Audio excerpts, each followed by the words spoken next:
Use diversification to supersize your business. Sharon Hornelson here. Welcome to day 83 of our annual challenge. This whole month, we are talking about and focusing on financial topics to help us build and grow and scale and supersize our businesses. And today's topic is diversification, specifically with respect to how we invest our profits, how we put aside and invest and diversify our investments for our business to help us grow and scale and supersize, as well as provide us with some security outside of just our business income. I made this mistake a long time ago of investing everything right back into my business. So I don't know about you, but a lot of us business owners have had businesses that fail, and investing everything back into that business, everything I did. And it was never a loss, right? Whenever we fail at something, we don't really fail unless we fail to learn the lesson that experience taught us. And that one thing I'm pretty proud of is I've always learned the lesson of my mistakes and my failures and my setbacks and the obstacles that I've had to overcome to create what it is that I want in my life and in my businesses. Now, specifically with respect to our business, it is very tempting. And like I said, early on, I was guilty of this as well. Everything that we earned, all the profits rolled right back into the business to help us build and scale. And in some instances that worked out terrifically. Real estate, for example, that was a very smart, wise investment to help us build our real estate portfolio faster and easier. And we were diversified across types of property that we invested in, style, etc., so that when the crash of 2008 happened and we lost everything in the stock market, there's a prime example of not diversifying enough. We still had our real estate investments to fall back on. And although the market crashed in several segments and areas, didn't crash in all of them. It did impact all of them, but it wasn't a total loss. And we just knew that as long as we hung on to those assets, we would recoup that, because markets always ebb and flow, right? And we have no control over that. We do have control over how we allocate our resources and choose what types of investments to put them in. Diversity, by the way, is always a great strategy and a great thing to incorporate in your business and in different areas and aspects of our lives. I believe that diversity, and we're all diverse, right? But diversity in our organizations to match our target customer area is smart, because then people that are working in our business have the same ideas and thoughts and values, etc., as the people that we're here to serve.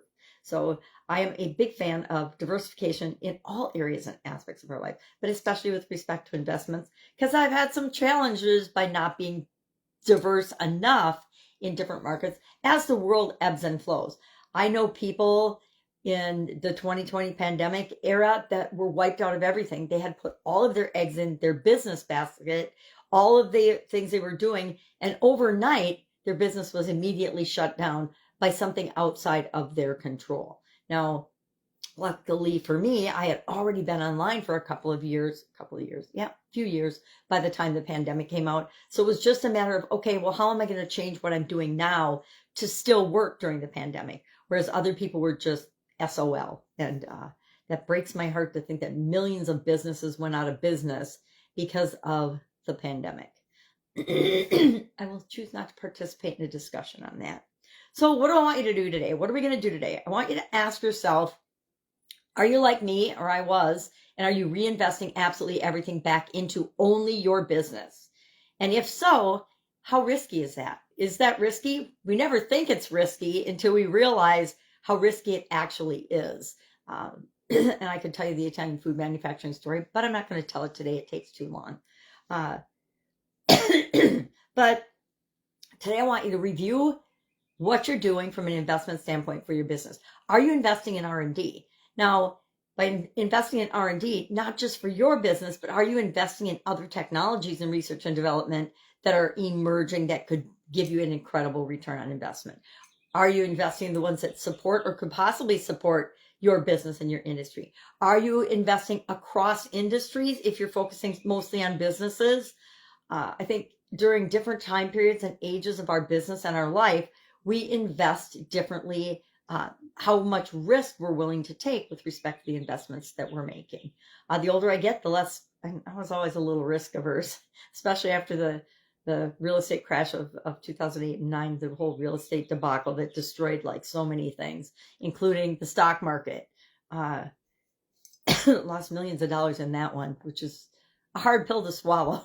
But it was a huge lesson learned in that if you put most of your eggs in one basket or all of your eggs in one basket, especially in a basket that you have zero control over, it's not a great idea. So I would like, if you're open to and willing, you just share just in the comments below, do you invest in a diverse way? Yes or no? And then if so, what breakdown do you have? I'm sure we're going to hear a lot of things that I don't invest in or I've never even thought about, like cryptocurrency, coins, different types of markets and industries and businesses. I like to develop or be diverse across industries and invest in different businesses. They're the riskiest, but they also have the best possibility of return, in my opinion. But again, for each of us, it's going to be different. But then just share, this is the percent I put in the stock market. This is the percent I put in bonds. This is the percent I put in real estate. This is the percent I put in my business, etc. Just so we can learn from one another, right? It's not like proprietary information. Oh, I invest 20% back into my business and 60% in the stock market and 20% in real estate, whatever it is, just so we can learn from one another. All right. I'm obviously not an investment expert.